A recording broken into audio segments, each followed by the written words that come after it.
Это вы все время сами определяете, что вам говорить. Но мне кажется, было оно и глубоким, повторяю, таким очень разносторонним, сбалансированным. The snow was still falling when the lie finally collapsed. Not in Moscow's marble halls, not under chandeliers and cameras, but on a ruined street where the sound of artillery echoed off broken concrete. A single image cut through weeks of confident declarations, a Ukrainian flag rising again in Kupyansk while Russian television still spoke of triumph. How does a modern army lose a city it claims to control? How does a president challenge the world with an invitation to visit a liberated town that was never taken in the first place? And what happens when a system built on loyalty and illusion collides with the unforgiving reality of the battlefield? The events around Kupyansk were not a routine setback. They were the exposure of a mechanism that had been quietly grinding for years, where reports are written to please superiors, not to describe reality, and where power depends less on truth than on performance. In this case, the performance went too far. Russian generals announced victory before it existed, and the announcement itself became an order. Units were pushed forward to make the lie real, regardless of cost, regardless of terrain, regardless of whether supply lines or exits existed at all. Inside, the Kremlin maps were marked with bold red lines. Cameras rolled. Statements were delivered with absolute certainty. President Vladimir Putin was told that Kupyansk had fallen, that Ukrainian forces were surrounded, that the operation was complete. Medals were awarded. Speeches were made. The illusion hardened into official truth. But outside those rooms, the ground told a different story. One written in shell craters' drone footage and intercepted radio calls filled with panic. The city itself became a symbol of the fracture between narrative and reality. Kupyansk is not just another name on the map, it is a logistical artery in northeastern Ukraine, a rail and road hub that has repeatedly changed hands and absorbed enormous punishment. Control of the city matters not for prestige alone, but for sustainment maneuver and momentum. Claiming it prematurely was not just dishonest, it was strategically reckless. When Russian state media attempted to visually prove the victory, the effort backfired spectacularly. A short video allegedly filmed in central Kupyansk was dissected frame by open-source analysts. Buildings did not match. Street layouts were wrong. Vegetation betrayed the season. The location was quickly identified as a village far from the front line. What was meant to silence doubt instead amplified it, revealing a desperation usually hidden behind confident language. This was the moment when the wall cracked. Pro-war Russian bloggers, long tolerant of exaggeration, began to question official statements. Independent analysts noted contradictions between battlefield indicators and ministerial briefings. Even within Russia's tightly controlled information space, the gap became impossible to ignore. The problem was no longer Ukraine's resistance, it was credibility. Kupyansk marked the point where propaganda stopped shaping events and began chasing them. The lie could not advance faster than Ukrainian artillery, nor could it outrun drones hovering above frozen fields. Once exposed, it demanded payment not from those who created it, but from soldiers ordered to die inside it. And that raises the first uncomfortable question in this story. When victory is declared, before it is achieved, who is the declaration really for, and who is expected to pay the price when reality refuses to comply? Once the declaration of victory was made, it could not be withdrawn. In systems built on rigid hierarchy, words spoken upward become commands flowing downward. The reports presented in Moscow did more than misinform, they triggered movement. Units already stretched thin were ordered forward to secure positions that existed only on paper. What followed was not a coordinated advance, but a slow-motion trap created by the collision of ambition, fear, and institutional habit. Russian command culture has long rewarded certainty over accuracy. Ambiguous assessments are treated as weakness. Bad news travels slowly, if at all. In the case of Kupyansk, that culture reached its most dangerous extreme. Senior officers confirmed control of terrain they had not physically secured, then structured follow-on operations around that assumption. Supply routes were planned through contested zones. Artillery fire missions were authorized against coordinates presumed to be behind friendly lines. Reality was never updated because updating it would mean admitting the initial report was false. This is how medals turned into miscalculation. Once decorations were awarded and statements broadcast retreat became politically impossible, any correction would raise a far more threatening question. If the city was not taken, then what else was untrue? To avoid that reckoning, field units were pushed deeper, told to hold ground they could not resupply, and positions they could not reinforce. The map dictated the mission, not the terrain. The result was operational paralysis. Units advancing into Kupyansk found themselves cut off almost immediately. Communications degraded. Commanders on the ground sent conflicting messages, some reporting progress, others requesting withdrawal, many receiving no response at all. Artillery units working from outdated situational pictures continued firing on pre-approved targets. In several instances, those targets overlapped with the very infantry elements sent forward to validate the earlier claims. Friendly fire is often described as a tragic accident. In Kupyansk, it was a structural outcome. When a headquarters believes a city is under its control, every explosion within it is assumed to be safe. The screams on intercepted radio traffic, the confusion over grid coordinates, and the inability to halt fire missions revealed a system that had lost internal coherence. Orders were being obeyed precisely and disastrously because they were based on fiction. Attempts to improvise only worsened the situation. Small assault groups were dispatched on motorcycles and light vehicles, hoping speed would compensate for the absence of armored support. Instead, they moved directly into zones saturated with Ukrainian surveillance. What command framed as flexibility was in practice desperation. Each failed push increased casualties while reinforcing the original falsehood that success was just one more effort away. This is the hidden cost of deception at the top. Lies do not stay abstract. They harden into planning assumptions, then into movement orders, then into body counts. Kupyansk demonstrated how quickly a false report can cascade through a modern military, transforming narrative management into lethal mismanagement. And as the situation deteriorated, another question emerged, one that no briefing could contain. If an army cannot tell its own leader the truth about a single city, how can it conduct a war measured in hundreds of kilometers and hundreds of thousands of lives? The trap only worked for as long as Ukraine could not see it. Once it was detected, the entire Russian plan unraveled with ruthless speed. Modern warfare no longer ends at the surface. Sensors listen underground. Algorithms scan patterns invisible to the human eye. Kupyansk became a case study in how technology now punishes predictability and how old tricks collapse when exposed to new tools. Russian commanders attempted to replicate a tactic that had worked elsewhere: covert infiltration through industrial infrastructure, using an underground pipeline to bypass defensive lines and feed men and ammunition directly into contested urban space. On paper, it was elegant. Underground movement reduces exposure to drones. Fixed routes simplify logistics. Surprise, if achieved, can unravel even well-prepared defenses. But this plan relied on one fatal assumption: that the underground was invisible. It was not. Ukrainian forces had adapted. Seismic sensors, thermal monitoring, and acoustic detection systems were already integrated into the defensive network around Kupyansk. Subsurface movement produced signatures as distinct as vehicle tracks in fresh snow. Patterns emerged. Entrances were identified. Drone reconnaissance confirmed activity. What Russian planners believed was secrecy was in reality a clearly marked artery. The response was not hurried. It was methodical. Ukrainian operators waited until the pipeline was actively in use, maximizing dependency and density. When the strike came, it was decisive. A massive explosive charge collapsed the tunnel at its most vulnerable point, transforming a supply route into a sealed tomb. In seconds, Russian infiltration units lost not only their logistics, but their escape. Ammunition, food, medical evacuation, all gone at once. This was more than a tactical success. It was psychological shock. Units inside the city suddenly understood that they were isolated, abandoned by a command structure that believed they were already victorious. Drone footage of the explosion circulated, quickly verified by independent analysts, reinforcing a brutal truth: the battlefield no longer rewards improvisation unsupported by intelligence dominance.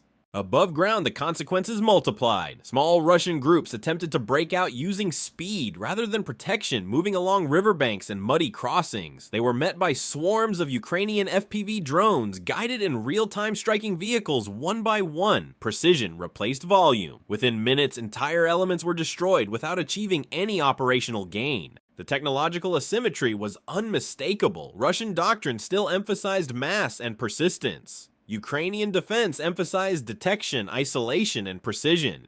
Kupyansk showed what happens when those approaches collide. A force that cannot hide cannot maneuver. A force that cannot maneuver becomes predictable. And predictability in a drone-saturated battle space is fatal. What collapsed in Kupyansk was not just a tunnel. It was the assumption that numerical pressure could compensate for informational blindness. Modern battlefields do not forgive delayed adaptation. They expose it, record it, and broadcast it globally. The question now extends far beyond this city in an era where sensors see through walls and drones wait patiently above how many other doctrines once considered reliable are already obsolete and how many soldiers will be ordered forward before their leaders accept that reality. Kupyansk did not happen in isolation. What unfolded there fits a broader global pattern, one that stretches far beyond eastern Ukraine and into the strategic behavior of major powers confronting uncomfortable limits. The details differ, but the structure is familiar: overconfidence at the top, selective intelligence, and the belief that narrative control can substitute for operational reality.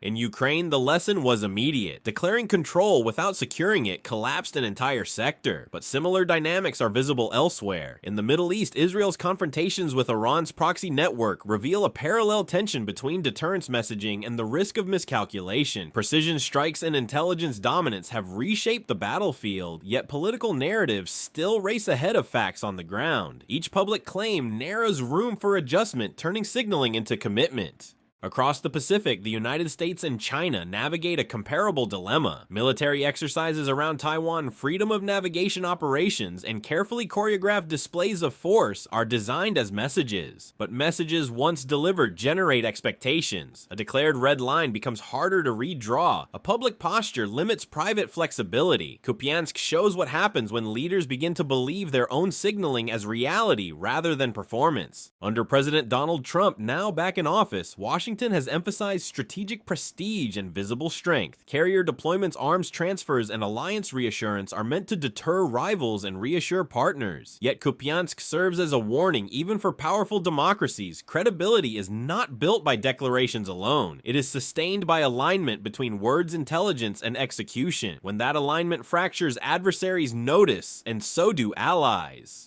The Ukraine war has accelerated this global reckoning. Drones, open source intelligence, and real-time verification mean that battlefield claims are tested almost instantly. Governments no longer control the tempo of truth. Independent analysts, satellite imagery, and leaked footage can dismantle official narratives in hours. Kupyansk's fake victory video was exposed not by rival states but by civilians with software and time. This democratization of verification changes how power is perceived. Strategically, this creates a new vulnerability. States accustomed to dominating information space now face a world where exaggeration carries higher risk than restraint. A single exposed falsehood can undermine years of deterrence messaging. In that sense, Kupyansk was not just a tactical defeat for Russia, it was a reputational strike felt far beyond the front line. The convergence is clear. From Ukraine to the Middle East to the Indo-Pacific, the margin for self-deception is shrinking. Military power still matters, but so does the ability to absorb bad news, adapt doctrine, and correct course publicly without collapsing authority. That raises an unsettling question for every major power watching Kupyansk unfold in a world where reality is instantly verified and globally shared. Can any state afford to confuse performance with truth? And what happens when the next illusion collapses under live scrutiny? Behind every collapsed narrative are human beings forced to live inside it. In Kupyansk, the strategic failure translated into a very personal catastrophe for the soldiers ordered forward. Cut off from supply, surrounded by hostile fire, and abandoned by a command structure that believed the battle was already won, they became casualties not only of enemy action, but of deception from above.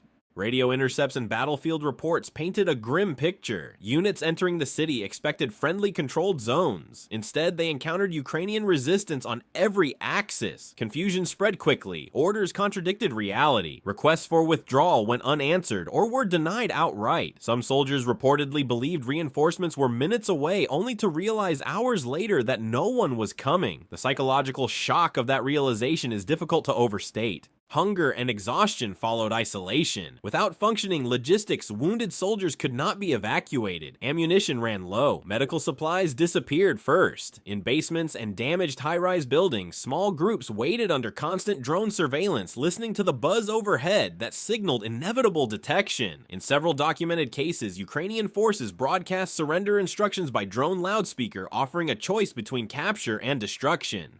Friendly fire deepened the trauma. Artillery strikes called in on presumed enemy positions landed on Russian troops still maneuvering inside the city. Survivors described panic on the radios, frantic attempts to correct coordinates, and the horrifying realization that higher headquarters still believed those zones were secure. This was not chaos in the heat of battle. It was chaos produced by a false map. The human cost extended beyond the immediate battlefield. Each loss reverberated backward through families, communities, and an already strained mobilization system. Casualty figures from this narrow sector alone contradicted official assurances of minimal losses. Field hospitals filled. Morgues expanded. And as bodies returned home, the credibility gap widened further. Propaganda struggles when it meets grief. Morale once damaged at this level is difficult to restore. Soldiers who feel sacrificed to protect reputations do not forget easily. Trust between ranks erodes. Discipline weakens. Even the most rigid command structures rely on a basic belief that orders serve a purpose beyond appearances. Kupyansk stripped that belief away. For Ukraine, the human dimension carried a different meaning. Defensive success reinforced confidence in technology-driven warfare and decentralized decision-making. For Russia, it exposed the cost of silencing inconvenient truths. Armies can endure defeat. They struggle to endure betrayal. And this leads to the most uncomfortable reality of all. When lies are used to protect power at the top, it is never those at the top who pay first. It is the soldiers in the cold, the wounded left behind, and the families who receive explanations that never quite explain enough. When the dust settled around Kupyansk, the damage extended far beyond the ruins of the city. What collapsed was not only a frontline position, but a belief system. Great power status depends on more than missiles and manpower. It depends on the ability to align perception with reality, to know where one stands, and to adjust before adjustment becomes impossible. For Russia, Kupyansk exposed a dangerous loop. False success produced political comfort. Political comfort demanded further false success. Each layer of distortion narrowed the space for honest assessment until the system could no longer correct itself. By the time reality forced its way in, correction meant humiliation, and humiliation in highly centralized systems often carries consequences more feared than defeat. For the United States and its allies, the lesson cuts in a different direction. Power exercised without truth corrodes from within. Strategic prestige cannot be sustained by optics alone. Under President Donald Trump's renewed emphasis on American strength, Kupyansk serves as a cautionary mirror. Visible power must rest on verified intelligence, transparent command chains, and leaders willing to hear unwelcome facts. Otherwise, confidence hardens into vulnerability. Globally, the implications are profound. In Ukraine, in the Middle East, and the Indo-Pacific, crises are accelerating. Decisions are made faster. Information travels instantly. There is less room for narrative buffering, less time to quietly correct mistakes. The fog of war still exists, but it is thinner, pierced constantly by sensor satellites and civilian analysts. In this environment, self-deception becomes one of the most lethal threats a state can face. Kupyansk revealed the ultimate paradox of authoritarian control. The tighter information is managed, the more catastrophic its failure becomes. Democracies struggle with noise and dissent, but they retain one strategic advantage: the capacity for correction. The ability to admit error, to change course publicly, and to survive politically afterward is not weakness, it is resilience. As the war grinds on, the city's name will fade from headlines, but the lesson will remain. Maps drawn to impress superiors do not stop drones. Medals awarded for imaginary victories do not resupply isolated units. And leaders who confuse loyalty with truth eventually lose both.